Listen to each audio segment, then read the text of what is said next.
So here we are in this sermon. Again, I'm not as interesting as you all. I'm sorry.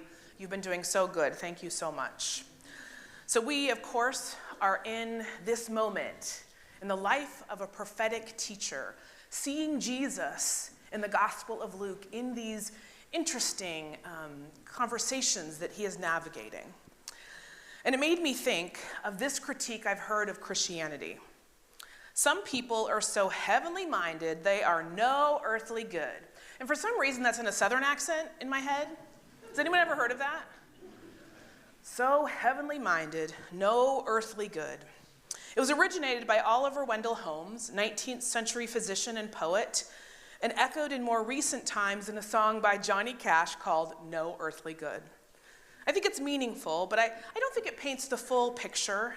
But I do think it manages to encapsulate and understand the kind of dialogue that Jesus is having in this encounter. There's something to being too heavenly minded, but only so much as if it makes you no earthly good, right? Because I think we are both heavenly good and earthly good, right, at the same time, mysteriously.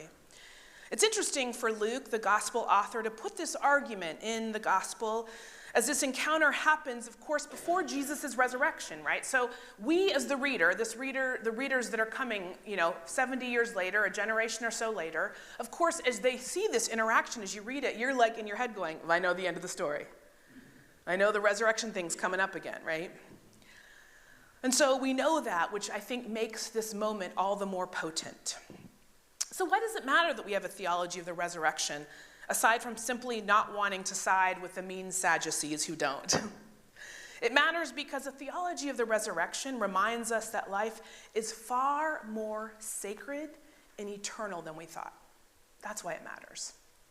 Jesus simply, again, dismantles their gotcha moment, this argument they're having about the here and now and the weird limitations of time, space, and human fallibility and human imperfections. All of those make it hard for us to even fathom what an eternal world would look like. So they're saying, will you be married to 7 people? What if you're divorced? What happens then? What happens to your, all of the kind of details they're trying to kind of suss out is hard for us to suss out because we are not in that space. And I think what Jesus is saying, and what the church does, is try to keep the now orderly, right? We need traditions for meaning and protection of the vulnerable. We have traditions not because God needs them, but because we need them. So the idea of marriage is interesting because it really is sort of this God but human invention that helps us organize community, helps us live beautiful lives. But it doesn't make us more eternal or not eternal, right? It doesn't make us more valuable or not valuable in God's economy. And so we need these traditions, not God. So as much as the idea of a widow being passed to another family member, like an inheritance, like I thought of China, right? The harder truth is, you know why this practice existed in the first place in the ancient world? This practice actually protects women in the ancient world, right? It gives that woman who can't have her own name, her own money, her own job, her own bank account, which women couldn't even get before 1974 here, right? It gives her the ability to be protected by that family name after her husband died. Again, in the ancient world, women didn't vote, women didn't have access to resources so that if the husband passed away, they could just kind of be okay. Of course, sometimes the ultra-rich, it was fine, but for most people, a woman needed that sort of protection because women couldn't own property, right? And like I said, until the Equal Credit Opportunity Act of 1974, women in this country couldn't own a bank account on their own, right? The side note to this that I like to say when we're talking about marriage is that the only reason that Jesus doesn't like men easily divorcing their wives, I think sometimes we get it twisted, because in Matthew, in different parts, Jesus is a little hard on divorce. And I think we assume that means he's hard on divorce in the general sense to lift up marriage. But the truth is that Jesus is hard on divorce because when 2 people get divorced, who doesn't benefit? The woman, right? The woman doesn't benefit, right?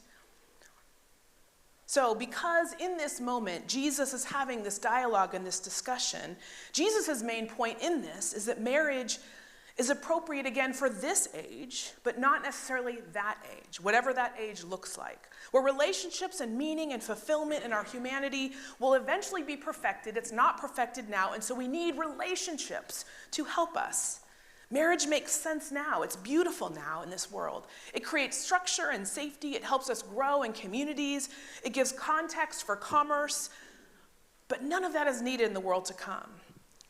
And of course, we in this community lift up all marriages, right? All marriages as sacred. And it helps to have that stability, that community, that sense of who we are and living life with other people. But to me, this moment of like, what will happen then and what is happening now as we think of our theology, it's sort of like watching Star Trek. Is anyone a fan of Star Trek? My dad, oh my gosh, his favorite show was Star Trek. We watched every iteration. But it's like looking at Star Trek and going, where is their money? You don't see Picard, whip out a credit card to like pay for the gas, right? Like when the Enterprise, is it the Enterprise? Anyway, okay. The Enterprise, goes to the loading dock and needs gas, right? Gene Roddenberry actually envisioned a world where technology combined with societal equality would render scarcity and monetary systems meaningless. Just imagine it, right? If that sounds good to you, I'm sorry to say you have to wait until the 24th century. Sorry. What would that be like, though? For Jesus, trying to discuss ideas like marriage when it comes to a post-resurrection experience is like telling someone from this world about a one that they are not yet even imagining, right? Living in a world that didn't need money, that doesn't have health concerns because everyone's taken care of. Or in that case, gravity, right? World that doesn't have gravity, right? We can't even imagine that sort of world. Can we really think about that? What is it like to live without the threat of death? What would it be like to live without the fear of losing our resources? Safety and security drives much of our lives. If we're to be honest, safety and security drives much of our lives, much of our governments, right? Much of the wars that have happened around the world. Safety and security divides us. It causes fear. Who has enough? Who doesn't have any? What is my piece? It's the threat of death that drives so much of our life, including the realities that signal that death is close by, right? We don't like to see suffering or fear or the lack of, because we can catch the whiff of death in that. That's fearful and scary, that of not having enough or being enough. So Jesus' prophetic imagination, Jesus' teacher, who is the prophetic teacher that we need, is glimpsing for us here that image. Jesus' response shows how compelling the idea of resurrection is, as it leaves behind the limitations and assumptions of the world. It leaves it all far behind, all the fear and the scarcity and the fear of death. It leaves it all behind. It leaves property and poverty behind. It leaves suffering and oppression behind. I imagine you, like me, have a hard time picturing this. Our experiential limitations and our own cynicism of seeing people abuse systems get in our way, right? And since it is the 21st century and not the 24th, we should use our imaginations of what the implication of a theology of resurrection means for us in today's world. Today, what would it look like for us to transcend our individualistic impulses and embrace a collective vision for the common good for all, where we weren't driven by fear, but by our love for one another and by every person's sacred worth? What would a church, a city, and a country look like where all are welcomed and there's enough for everybody? Where human beings are valued more than for their usefulness, right? What would it look like if we were motivated by things other than fear or protection or lack of resources or naming whatever other that's out there that's the bad thing?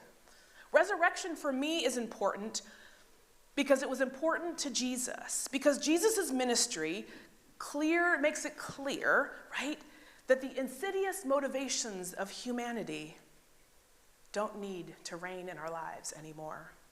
We don't need to fear death because something comes on the other side. What would we do if the fear of death stopped us from having this domination narrative in our world? Jesus is calling us, I think, to imagine what it is like to live without this fear, so that we can approach our lives differently, right? So think about if you lived without the constraints of this world, of scarcity, of fear, of not enough, of all the things in our world. If this were true, what would your world be like, right? I think Jesus shows us, what does it mean for us to live free? How does it free us to do that? How do we spend our time then? How do we spend our money? How do we spend our energy? The collective imagination, guided by the preacher in this moment, can open up the beautiful prophetic sense of Jesus. Jesus is simply asking them and us today to say, so resurrection means that we can imagine a whole new world with different constraints, with different limitations, but much more sacred and holy. What we do with our time and our resources matter. And in this new world that we are co-creating with God, we are reminded that death is not the final answer, and that our relationships matter, and that what we do matters, and that God is always for us. So I pray that you will think of a hopeful thing this week, that you will maybe give yourself a glimpse of limitations being taken away, so that you can envision a new world, because that new world is possible here and now. That new world is possible. That resurrection world is possible. Jesus made it possible. May we all be bold enough to claim it. May we all be bold enough to pray for it. May we all be bold enough to spend our time and resources making it true for everyone. May it be so. Amen.